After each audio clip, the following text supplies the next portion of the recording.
American flying fortresses have cut two great aerial highways through the heart of Hitler's Europe. Huge fleets of heavy bombers now fly from Britain and Italy to land on newly established American bases in the Soviet Union. Here they fly over occupied Yugoslavia, over marshalling yards in Hungary, and over airfields in Romania.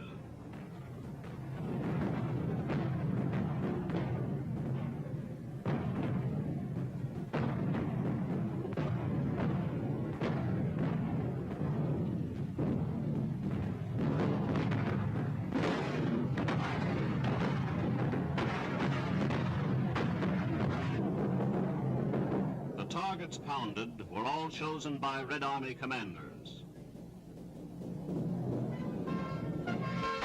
Soviet airmen await the American planes as they wing onto Ukrainian fields.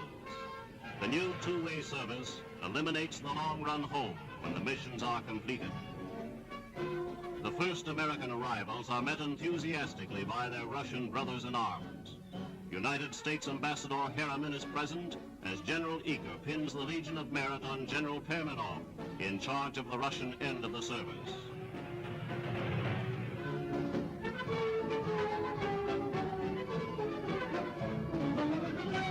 Russian girls have hot food ready and waiting for the American pilots. Nearby, the Americans are shown the devastation wrought by the Nazis before they were flung Berlinward. It was just 3 years ago that Hitler sealed his doom by the attack on the Soviet Union. The Russians and Americans worked side by side, servicing the big forts and their escorting fighters for the return trip. Barriers of language disappear, and the young Russians and Americans ready more and more tons of bombs for Hitler and his satellites. The Red Army entertains its Western guests with a lively show.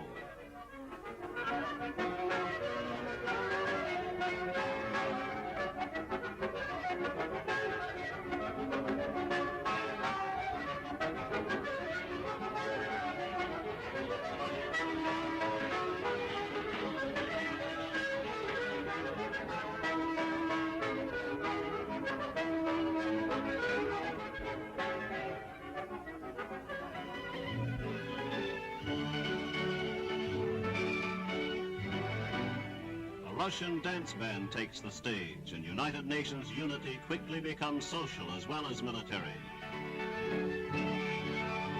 As the great new Soviet summer offensive bursts into flame on many fronts, the planes are bombed up, ready for the flight westward and another blow at the Nazi war machine.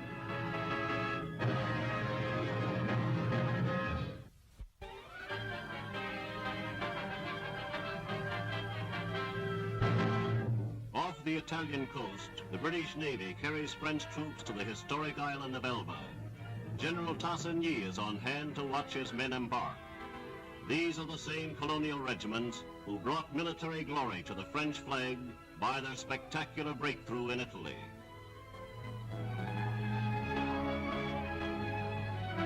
Lying off the coast of Italy, Elba, in German hands, was able to menace Allied sea communications. Its acquisition was an essential part of General Alexander's Italian campaign. German batteries opened fire the moment the French hove into sight, but the resistance was short-lived.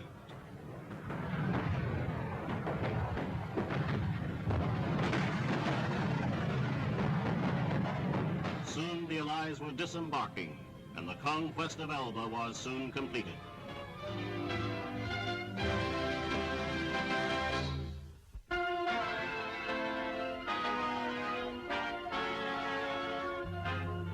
Here are the first censored pictures of Germany's so-called flying bomb. Some have penetrated the defenses of southern England. Many more have been destroyed over the sea.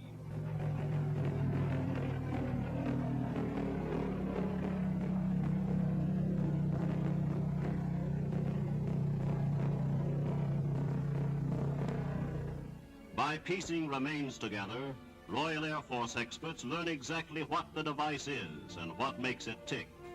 It is not radio controlled, and once launched, its flight cannot be changed.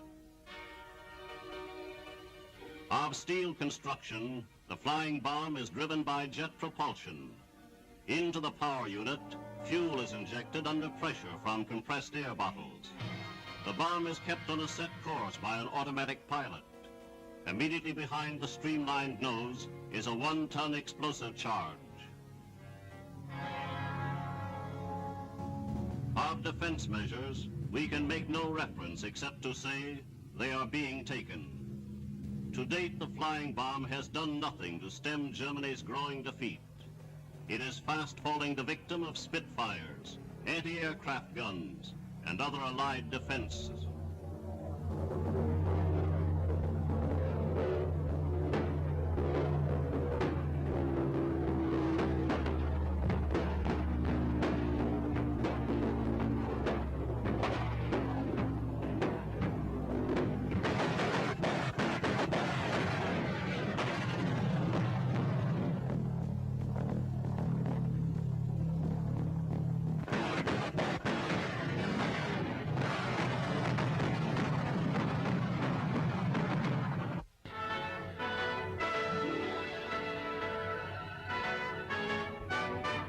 The great American victory at Cherbourg has been officially announced.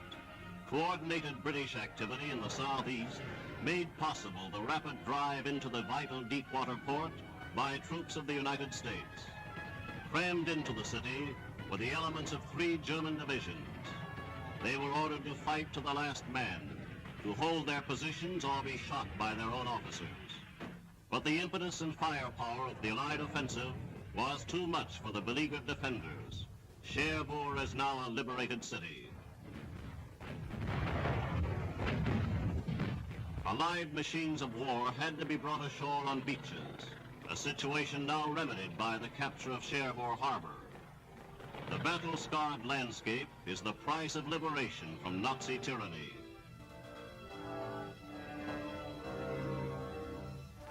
A powerful punch is added to the ground strapping by these new rocket-firing Typhoons. Their deadly missiles have proved even more effective than dive bombing. The planes propel their charge at terrific speed. The rocket itself has much greater weight and penetrating power than any shell hitherto fired by fighter planes. An automatic camera records the deadly results of the new flying artillery, a wholly new kind of aerial warfare.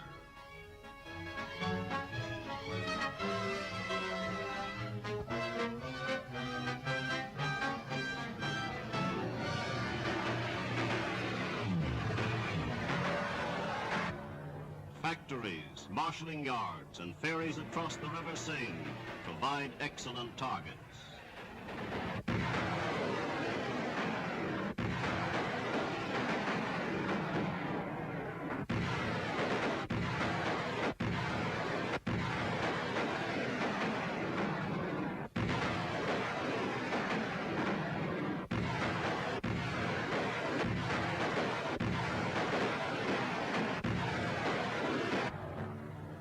Mitchell bombers also attack rail transport centers.